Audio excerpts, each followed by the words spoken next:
नमस्कार देवियों और सज्जनों, व्यालोकवाणी में आप सभी का स्वागत है। और मेरे साथ हैं आप सभी के सुपरिचित वरिष्ठ पत्रकार धीरेन्द्र पुंडीर जी। सर, बहुत बहुत स्वागत है आपका। नमस्कार सर, सीधे बंगाल चलेंगे। हालांकि आप 1.5 महीने रह के आए और अभी तो आप पहुंचे ही हैं वापस अपने अड्डे पर, लेकिन मैं आपको फिर से बंगाल ले चलता हूं। ताबड़तोड़ फैसले, 6 कैबिनेट के फैसले, 12 ऐसे एक्शन, जिससे लग रहा है कि बंगाल में नई सरकार बहुत गंभीर है। त्रिदोष जो है, घुसपैठ, मुस्लिम तुष्टीकरण और कंगाली अर्थव्यवस्था, इन सभी को खत्म करने के लिए लाउडस्पीकर की आवाजें कम की जा रही हैं, चाहे मंदिर हो चाहे मस्जिद हो। सड़क पर नमाज नहीं हो रही है। घुसपैठियों के लिए थोड़ा मुश्किल हो रहा है घुसपैठ को बरकरार रखना। इसके अलावा जगह जगह जनता खुद जागरूक होकर अवैध टोल ब्रिज, अवैध वसूली के अड्डे, सब कुछ खत्म कर रही है।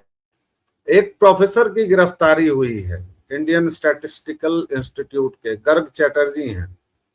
बंगाल की उपराष्ट्रीयता को बढ़ावा देते थे। बंगाली पोखो नामक एक आउटफिट चलाते थे भाई साहब, और कहते थे कि ये जो हिंदी भाषी हैं ये बंगाल पर बोझ हैं। मूलतः उत्तर प्रदेश और बिहार के गरीब जो मजदूर थे, ठेले वाले थे, उससे उनका विरोध होता था। सिलीगुड़ी में 2 साल पहले एक मजदूर से, 4-5 मजदूरों से मारपीट के लिए भी उनका नाम आया था। कुल मिलाकर महाराष्ट्र की एमएनएस, जो राज ठाकरे की संस्था है, पॉलिटिकल आउटफिट है, उसके आधार पर चल रहे थे। इन 6 दिनों में, 7 दिनों में, जब से शुभेंदु अधिकारी ने नए सीएम के तौर पर शपथ ग्रहण की है, अभी तक कहां देखते हैं और आगे आने वाले दिनों में क्या खाका होने वाला है बंगाल का? देखिए, पिछले 6 दिनों में, मतलब अगर इसको कहें तो 8 दिनों से ज्यादा हो गया, आज 9वां दिन है जब से परिणाम आए हैं। एक बंगाल अलग बदला हुआ बंगाल दिख रहा है। या लोग, अगर हम लोग देखें कि किस तरह से बंगाल में कोऑर्डिनेशन मीटिंग नहीं होती थी, बंगाल के अधिकारियों को बाहर के अधिकारियों के साथ बातचीत करने का भी राइट नहीं था, उनको दिल्ली ट्रेनिंग मीटिंग्स में नहीं भेजा जाता था। ट्रेनिंग तो बहुत दूर की बात है, दिल्ली की मीटिंग्स में वो जाकर नहीं मिल सकते थे। ये एक तरह से पूरा ममता बनर्जी का एकदम तानाशाही वहां का एक सिस्टम था, जो उन्होंने सीपीएम से लिया था, जो वो एक सब नेशनलिज्म का टेक्स्ट को वहां बढ़ा के। और चूंकि आप गार्गा को देख रहे हैं, तो गार्गा की गिरफ्तारी इसलिए भी बहुत जरूरी है कि गार्गा की एक 2017-13 जून की एक पोस्ट पढ़ रहा था। उसने अपना ट्वीट तो तुरंत, जैसे ही हुआ था, तुरंत हैंडल उसने सब डिलीट मार के वो भाग गया था सब लोग, और वो बुरखे में पकड़ा गया। मतलब जो इतना बहादुर था, जो उस राज्य से है, जिसको मैं ये कहूं, जिसने इस देश को बहादुरी की, हालांकि ये देश तो आज से कोई बहादुर तो हुआ नहीं कि जब से बंगाल में कोई क्रांति की ज्वाला भड़की हो तभी से बहादुर हो गया हो। यहाँ से पहले 1857 के वार में भी सब लोग थे।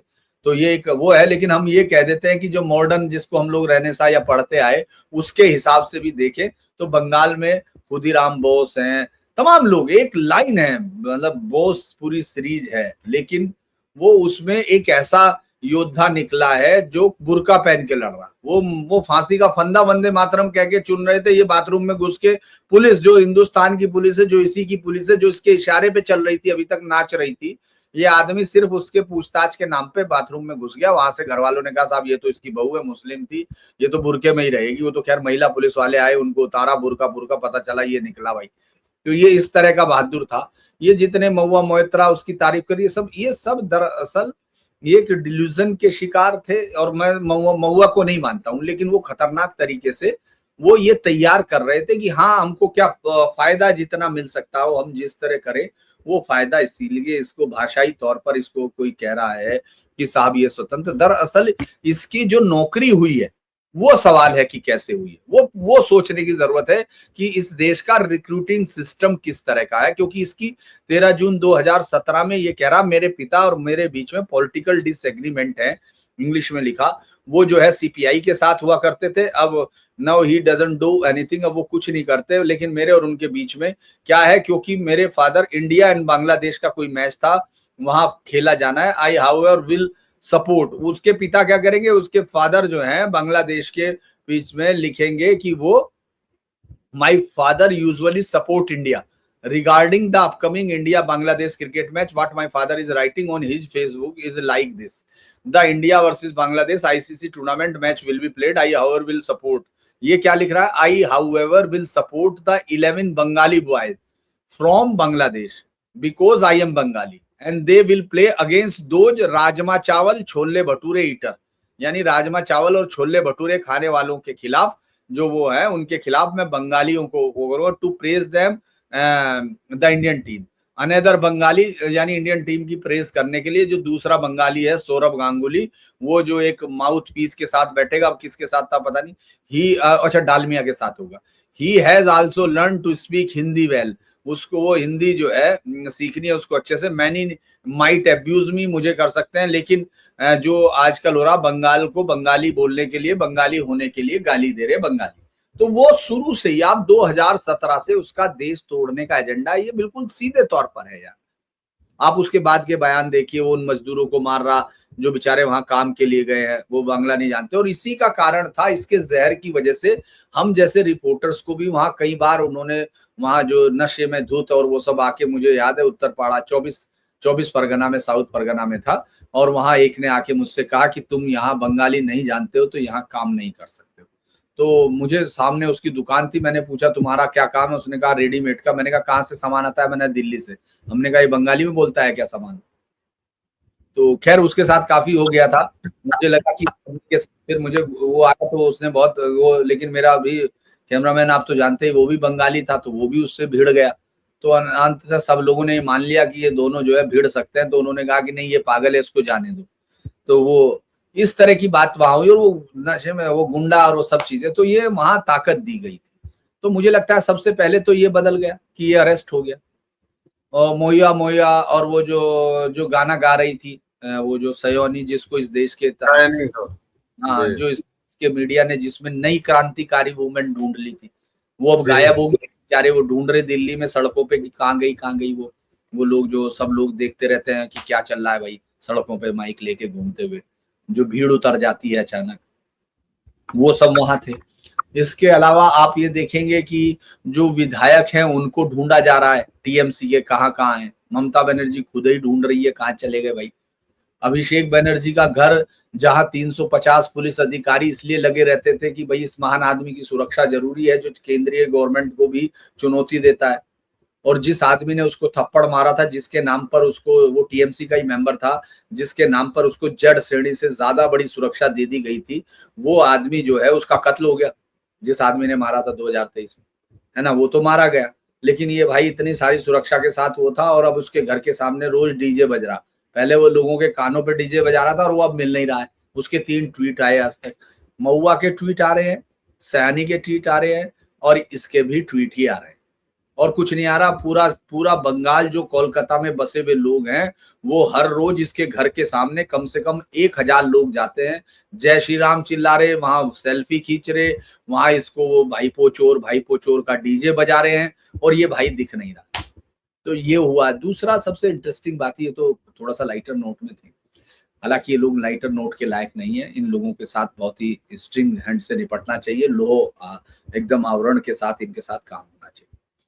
लेकिन जो सबसे बड़ी चीज हुई कि जो बंगाल बॉर्डर पर जिस तरह से अब शुभेंदु ने पहली मीटिंग में ये कहा, कोऑर्डिनेशन जो होगा, कोऑर्डिनेशन मीटिंग्स हो कंटिन्यू, हर 3 महीने में जो रिपोर्ट्स बनेगी वो रिपोर्ट शेयर की जाए आईबी के साथ और जो जोनल कमेटी है उनके साथ, और एसडीपीओ को कहा कि ये नियमित तौर पर हर 3 महीने में होनी चाहिए, इंटेलिजेंस शेयरिंग होनी चाहिए। ये तमाम चीजें हैं जो आज से 5-4 मई से पहले आप बंगाल में सोच नहीं सकते थे। बंगाल में पिछले 2014 से बॉर्डर की फेंसिंग इसलिए रुकी पड़ी है क्योंकि ममता बनर्जी ने जमीन नहीं दी थी। उसके लिए उसने 100 किस्म के बहाने किए। आखिरकार 22 अप्रैल को सुप्रीम कोर्ट भी झल्ला के कहता है कि आप राष्ट्र की सुरक्षा के साथ खिलवाड़ कर रहे हैं। तो ये राष्ट्र की सुरक्षा के साथ खिलवाड़ी, जब इसको राष्ट्र ही नहीं मान रहे थे, इनको राष्ट्र तो इनका कुछ और हो गया था, तो इसीलिए वो खिलवाड़ का कोई मतलब नहीं रहा था। लेकिन ये सब इसके बावजूद था कि ये सब शुभेंदु ने किया। दूसरा एक बहुत इंपॉर्टेंट फैसला हुआ, जिसमें उन्होंने कहा कि जो 2021 के सारे केस हैं वो रिव्यू किए जाएं एक बार, और जो उस समय शिकायतें आई थी जिन पर केस रजिस्टर्ड नहीं हुए थे, उन सबको भी एक बार रिव्यू किया जाए और उन केसेस को खोल के देखा जाए, उनकी जांच की जाए और इनके रिव्यू को एडीजी सीआईडी तक भेजा जाए। ठीक है साहब, ये हुआ। फिर अभी आज ही मनोज अग्रवाल का एक बहुत ही बड़ा फैसला आया है, जो उनको वो बनाया गया है चीफ सेक्रेटरी। उन्होंने कहा जितने भी unauthorised toll booth, toll gate, barrier, वो सब अभी इसी वक्त बंद होने चाहिए। डीएम्स कंसर्न को कहा है और इन सब की रिपोर्ट चाहिए, तो वो सब बंद हुए। कैटल जो तस्करी थी वो बंद कर दी गई, बॉर्डर्स पर विजिलेंस बढ़ा दी गई, जमीन पहले ही दिन ट्रांसफर कर दी, 45 दिन में वो कंप्लीट जमीन ट्रांसफर हो जाएगी। तो ये तो सिर्फ इस तरह के फैसले। दूसरा एक बहुत बड़ा फैसला था कि जो ममता बनर्जी ने अपने 900 लोगों को जो रिटायर्ड थे, एक तरह से एक आर्मी खड़ी कर रखी थी, वो इस बात के लिए खून चूसने के लिए जो भारतीय मतदाता उनका करदाताओं का पैसा उस सबको चूस के वो उन सबको देती थी ताकि वो कंट्रोल रखे। वो 900 लोग थे, वो जो अलग अलग जगह पर रिटायर्ड थे या वो उसमें सेलेक्ट नहीं थे, उनको सब रखा गया था। उन सबके कार्यकाल खत्म कर दिए गए, एट वंस खत्म कर दिए गए।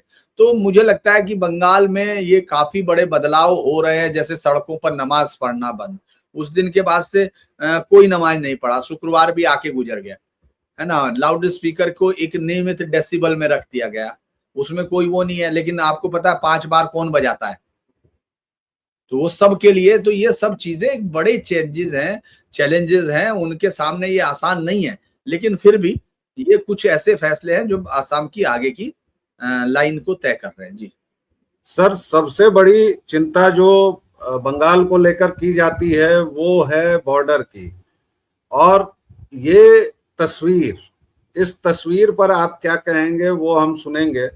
ये तस्वीर जिस तरह से दोनों नेता एक दूसरे को कोले में भर के और आनंद मग्न होकर हैं, लेकिन केंद्र राज्य समन्वय के बिना बंगाल की जो दुर्दशा हुई थी, जैसे मैं अगर अभी योजनाओं का नाम लूं तो मुझे धड़ल्ले से 4-5 योजनाएं तो याद आ जाती हैं। जैसे आयुष्मान भारत नहीं चलता था, पीएम किसान, पीएम श्री, पीएम विश्वकर्मा, जिस भी नाम में प्रधानमंत्री था वो योजना ममता बनर्जी नहीं चलवा रही थी। शुभेंदु अधिकारी ने घोषणा की कि सारी योजनाएं तुरंत बंगाल में लागू की जाएंगी, और ममता सरकार की जो लोकप्रिय योजनाएं हैं जैसे लक्ष्मी भंडार या स्वास्थ्य साथी, वो भी बंद नहीं होंगी।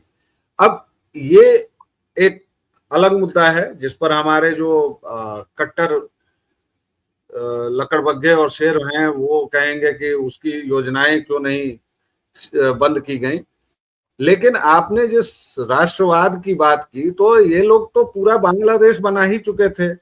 इनकी एक योजना थी जिसमें बिहार की तरह ही बच्चियों को साइकिल दी जाती थी, सबूत साथी कर, और पता चला कि सारी की सारी साइकिलें बेच दी जाती थी बांग्लादेश के रेलवे स्टेशन पर, फिर वो मिलती थी। मतलब इसीलिए जो टीएमसी नेताओं के घरों से आधार कार्ड, राशन कार्ड, नकली सारे सामान, कागजात जो मिले हैं, वो इसीलिए थे कि यहाँ की योजनाएं और फायदा बांग्लादेश में। इसीलिए बांग्लादेश के मौलाना बौखलाए हुए हैं, बांग्लादेश के मौलाना लगातार चेतावनी जारी कर रहे हैं। उस अंतरराष्ट्रीय दबाव और भू राजनीतिक परिस्थिति के मद्देनजर ये फोटो क्या कहती है हम लोगों को सर? देखिए, इस फोटो पे शुभेंदु ने इसके बाद ट्वीट किया है, क्योंकि इस फोटो में लिखा है कि कुछ लोगों को जो है वो हो रहा होगा, डर हो रहा होगा या कुछ ऐसा उसने लिखा था। तो इसका जवाब भी शुभेंदु ने दिया कि ये अंडरस्टूड है किसको। तो ये सब चीजें मुझे लगता है ये सब फोटो यही बता रही है, क्योंकि देखिए बंगाल को बचाने वाली हालत थी, बंगाल को छीन के लाने वाली जैसी हालत हो गई थी। क्योंकि आप ये सोचिए, बांग्लादेश में ऐसा क्या था कि उनको किसी एक राज्य के सत्ता परिवर्तन से इतना फर्क पड़ जाए कि वहां का जो सलाहकार है, वहां का सुरक्षा सलाहकार, वो भी ये बयान देने लगे कि कटीले तार हमको नहीं रोक सकते, या तमाम वहां के आतंकी संगठन जितने भी हैं वो बेसिकली सिर्फ आतंकी हैं। जो भी है, मतलब मैं पाकिस्तान और जो पाकिस्तान और बांग्लादेश के किसी भी मुसलमान को नहीं मानता कि वो कोई आतंकी नहीं होगा। मैं मानता ही नहीं उनको इस तरह से, चाहे बहुत सारे लोग कुछ भी लिखें, क्योंकि मैं मानता हूं कि वो थोड़ा बहुत ज्यादा कुछ वो उसके अंदर वही है, वो सिर्फ क्योंकि नहीं तो वहां बच्चों की आवाज उठती, रेप जो हो रहे हैं वो होते, जिस तरह हिंदुओं का जेनोसाइड हो रहा उस पर कुछ होता, वो कुछ टुकड़े टुकड़ों में किसी का एक का डाल के दे देते हैं, फिर यहाँ मन की बत्ती वाले लेके चल देते हैं वो, और उसके बाद वो उतनी और हत्याएं उधर हो जाती हैं।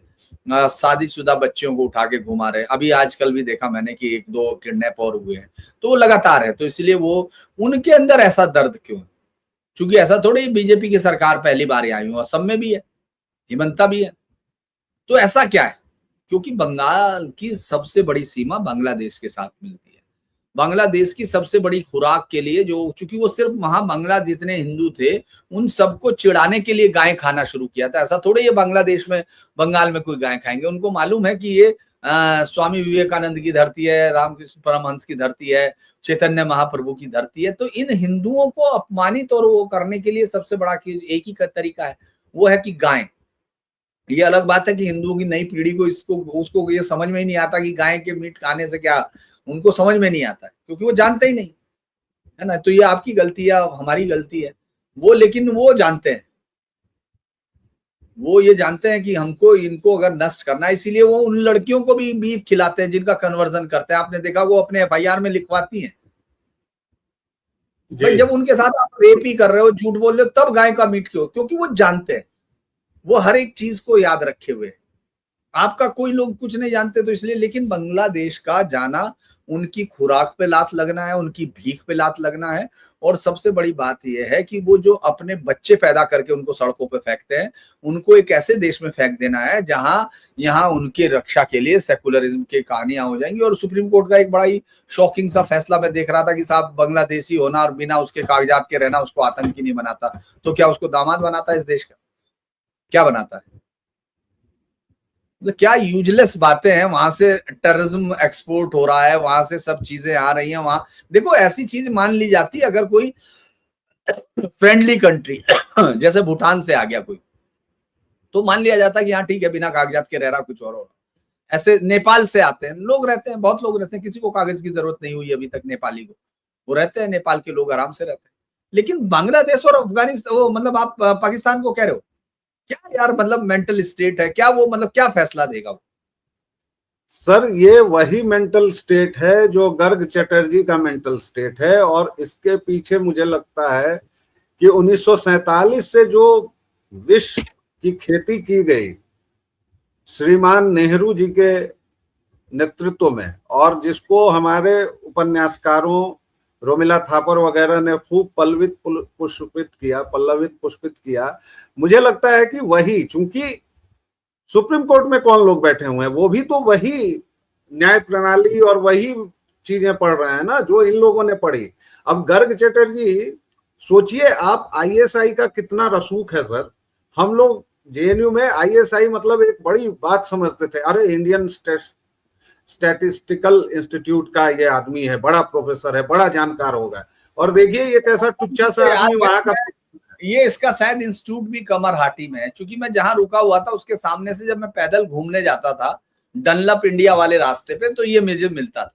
मतलब ये नहीं मिलता था, वो इंस्टीट्यूट मिलता था। घर वो तो मुझे पिटाई कर देता, वो अगर देख लेता कि ये हिंदी बोलने वाला जर्नलिस्ट कहां से आ गया। तो दर्शकों श्रोताओं, बंगाल में ऑपरेशन क्लीन अप शुरू हो चुका है। और ये कोई सरकारी नाम नहीं है, मैंने अपने मन से नाम दे दिया है, इसलिए आप लोग इसको लेके मुझे डांटिएगा मत कि ऐसा कोई ऑपरेशन नहीं शुरू हुआ है। ऑपरेशन हिसाब, ऑपरेशन क्लीन अप शुरू हो चुका है।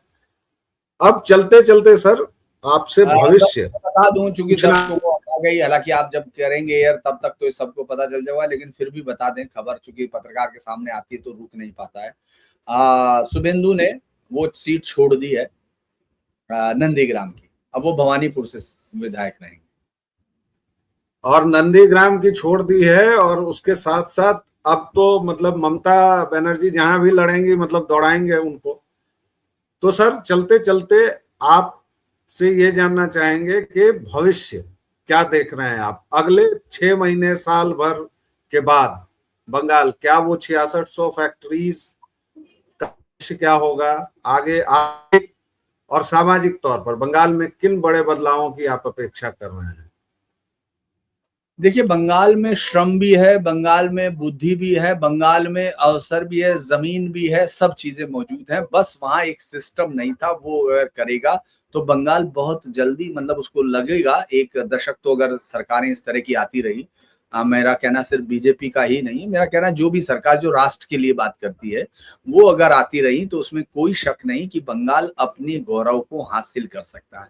उन लोगों ने अगर वो ठान लिया तो वो कर सकते हैं बशर्ते उनको उन बांग्लादेशी पैरासाइट से मुक्ति लेनी हो, उस आइडिया से मुक्ति लेनी होगी जिसको लेकर पिछले 50 सालों से बंगाल को गैर भारतीयों के खिलाफ वो मतलब जो गैर बंगाली हैं उनके खिलाफ उसको धीरे धीरे धीरे बॉइलिंग पॉइंट तक धीरे धीरे उसमें मसाला मिलाते रहे। तो मुझे लगता है बंगाल अपने प्राचीन वैभव को प्राप्त करेगा और वो हिंदुस्तान की इकोनॉमी में जो पहले होता था नंबर 1 राज्य नंबर 2 राज्य पहले उसमें से वो उसी में वापस जाएगा, मुझे ऐसा लगता है। जी। और जो जीडीपी 11% पर हुआ करती थी, ममता बानो ने उसे 5% पर लाके खड़ा कर दिया। वो जीडीपी भी बढ़ेगी, तमाम चीजें होंगी। और एक जानकारी सर, हालांकि आपके सामने मैं क्या पता करूं, लेकिन एक जानकारी बड़ी मजेदार आज मुझे भी मिली है। प्रारब्ध के वीडियो पर एक केरलाइट ने कमेंट किया है कि यार आप लोग सही कह रहे थे, जब चुनाव हो और वहां भाजपा की सरकार आ गई तो अब बंगाली मजदूर वापस नहीं लौट रहे हैं, और मुझे लगता है कि वो लौटेंगे भी नहीं। दर्शकों, इसका क्या मायने हुआ, इस संदेश का क्या मतलब है, इस पर जरा से सोचिएगा। धीरेन्द्र सर, आपने समय दिया अपने व्यस्त शेड्यूल में से, इसके लिए बहुत बहुत धन्यवाद। देवियों और सज्जनों, व्यालोकवाणी को अपना स्नेह और प्रेम देते रहें। धीरेन्द्र सर का चैनल है धीरेन्द्र पुंडीर न्यूज पॉइंट। अगर आपको मौलिक बातें जाननी है, कुछ हट के पत्रकारिता देखनी है, तो प्लीज उसे भी फॉलो कीजिए। एक छोटे से विराम के बाद फिर मिलेंगे, तब तक के लिए जय जय सिया राम।